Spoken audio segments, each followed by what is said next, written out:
Oh, the burger joint. I've heard of it.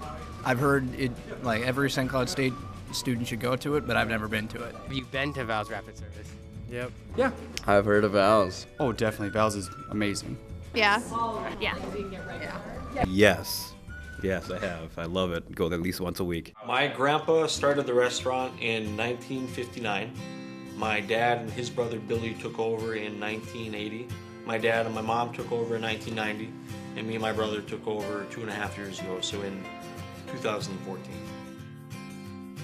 I started working when I was 11 years old, so it's kind of been a staple in my life. That has its ups and downs, you know, personally. It's kind of, you go out and you kind of expect to kind of do your own thing, and you end up having this same interview 1,000 times, which can be frustrating sometimes, but it's rewarding. I wouldn't do it if I didn't like to do it. I realized the other day I'm at the point where people come in and they address me instead of coming in and addressing my dad right when they walk in the door, and that's kind of a turning point too. So that was interesting, just to have that kind of realization that you've now become a part of it. But it's nice. Well, it's different because I was friends with everybody before I took over. So there was a big change once me and my brother assumed ownership. And you learn a lot. When you've been working with somebody for 10 years and suddenly you're put above them.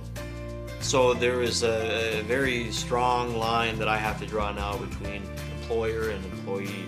And I think there's so many other young business owners that I know that struggle, just struggle. They want to be everybody's friend.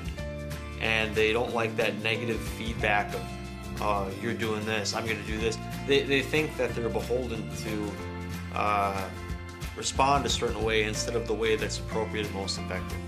And I think that's something that you just kind of learn along the way. That if you're soft on people, they're not going to respect you. But if you're too much of a hard ass, they don't respect you. And it's always walking this really fine tightrope between the two. And I think it applies to so many areas of life. And it's just the more you meet people, the more you start to understand how those dynamics come into play.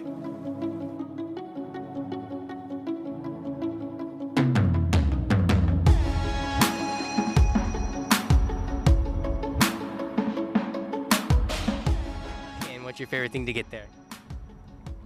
Just a burger and fries. Depends on my day. Their shrimp burger's pretty good, but just the classic cheeseburger's usually what I get. The burger, bacon, some fries, the regular fries. Just a burger and maybe like a chocolate shake. I gotta go with just the simple double cheeseburger. It's always delicious, always amazing, and it just greases up my bag, which is good. I like the fries.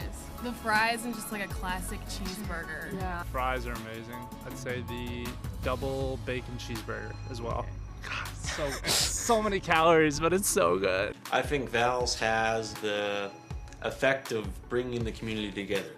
We've been a part of the community's treated us well, and it's a symbiotic relationship where the better that we produce, the more that we produce, the more positive feelings that we invoke in people, the more they give that back to us. Well, we have a high quality product, we have a good reputation within the community. We've been around for 58 years now. So after a while you just kind of become a fixture, and once you become a fixture and you have people that have been taken through the generations, parents bring their kids here, their parents brought them here, after a while you just become a place to go. Rapid Serve is the name of a group of independent restaurants that franchise together. So the Rapid Serve is a franchise title. So I don't know how much you guys know about franchising. Nothing. So McDonald's is a franchise. Rapid Serve is a franchise. Rapid Serve is a franchise of independent restaurants. There's Susie's and Martin's. There's a whole bunch of independent small burger shops. It's like a 1950s burger shop. They all got together to set prices for the food and to get better discounts from distributors. So we're the last Rapid Serve.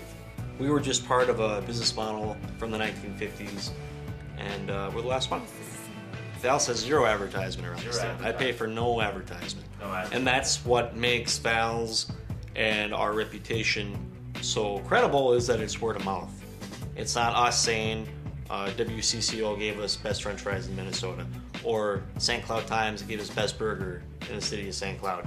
It's you telling your friend, hey, I went to the best place in St. Cloud.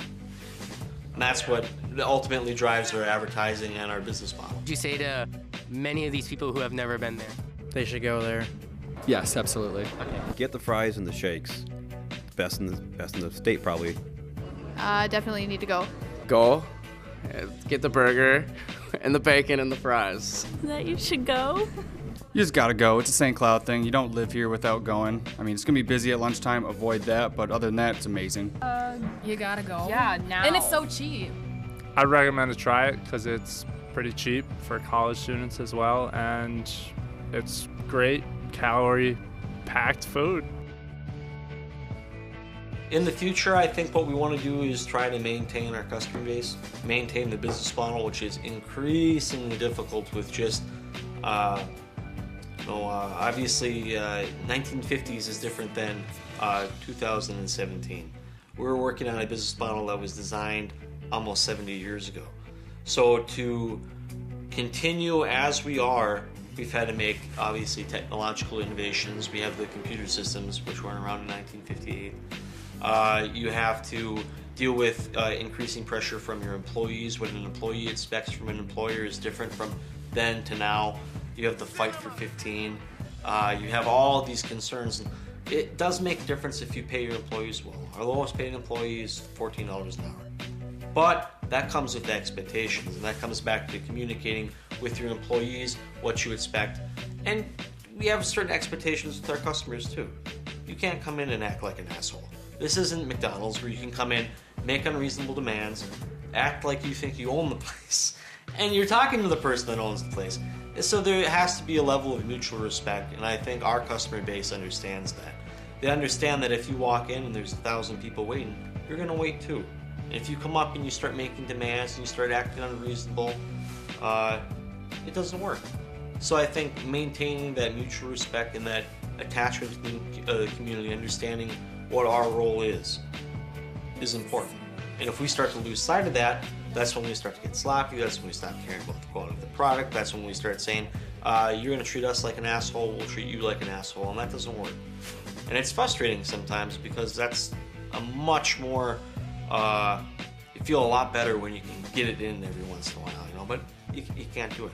So you got to find alternative ways to stay relaxed, maintain the business, and just enjoy it.